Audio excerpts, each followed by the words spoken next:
राजस्थान के हनुमानगढ़ और श्रीगंगानगर जिलों में सर्दी ने अपना सबसे कड़ा रूप दिखाना शुरू कर दिया है।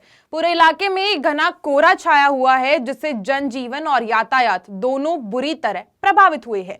जमीन से आसमान तक घना कोहरा छाया हुआ है। भले ही हनुमानगढ़ और इसी के साथ श्रीगंगानगर राजस्थान प्रदेश का हिस्सा हो, लेकिन सिंचाई पानी की प्रचुरता के कारण ये मौसम का प्रदेश के बाकी हिस्सों में बिल्कुल अलग रहता है। अब देखिए हनुमानगढ़ से एक रिपोर्ट।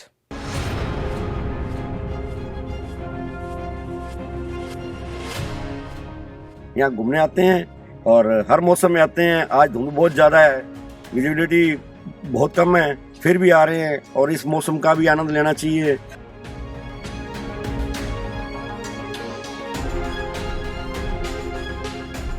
सैकड़ों लोग आते थे, लेकिन अब कोई 10-5 ही आते हैं।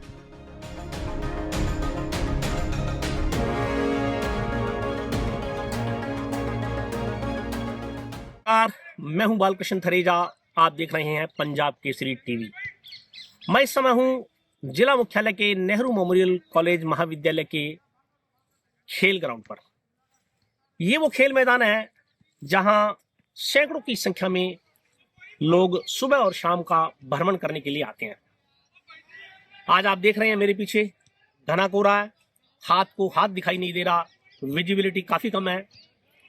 कोहरे का नतीजा ये है कि लोग जो सैकड़ों की संख्या में यहाँ आते थे, अब इक्का दुक्का लोग यहाँ दिखाई दे रहे हैं।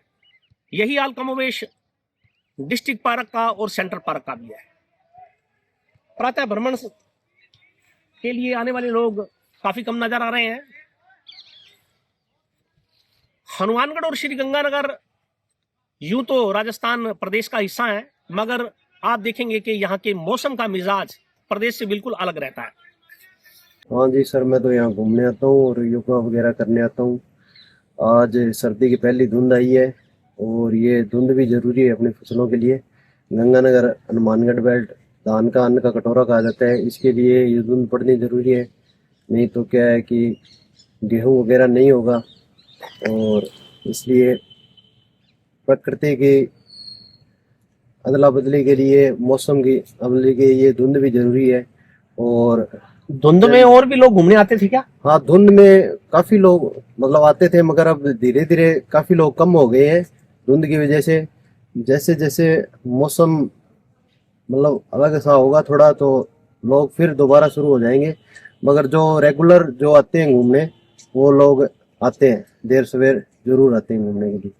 यहाँ घूमने आते हैं और हर मौसम में आते हैं। आज धूप बहुत ज्यादा है, विजिबिलिटी बहुत कम है, फिर भी आ रहे हैं और इस मौसम का भी आनंद लेना चाहिए। सर्दी, बरसात, गर्मी सभी मौसम में आते हैं घूमने। कई सालों से आ रहे हैं। अब लोग यहाँ सैकड़ों लोग आते हैं घूमने। शहर का अच्छा सुंदर पार्क है ये, और अब लोग बहुत कम करके आने हैं। तो मेरा सभी से ये निवेदन है कि इस मौसम का भी आनंद लें। इस मौसम में घूमने से क्या है, शरीर की रोग प्रतिरोधक क्षमता भी बढ़ती है, और यही निवेदन है सभी से भी इस मौसम का भी आनंद लिया जाए। बहुत धुंध है जी। तो धुंध में ही घूमने आ रहे हैं? बिल्कुल आ रहे हैं। आप अकेले ही आते थे कि और भी लोग आते थे? सैकड़ों लोग आते थे, लेकिन अब कोई 10-5 ही आते हैं। और मेरे हिसाब से तो सबको आना चाहिए। धुंध का आनंद ही अलग है। शरीर स्वस्थ रखना है तो 100% आना चाहिए। और मैं तो सबसे निवेदन करूंगा कि सब आए। और ये जो पार्क है कॉलेज का, ये हनुमानगढ़ का सबसे बेस्ट पार्क है, इसका आनंद लेना चाहिए। और शरीर को भी स्वस्थ रखने के लिए ये बहुत जरूरी है, और सब आए तो हमें भी अच्छा लगेगा। बहरहाल मौसम कोई भी हो, उसका अपना अलग ही आनंद होता है। मैं पंजाब केसरी टीवी के लिए बालकृष्ण थरेजा, हनुमानगढ़ से।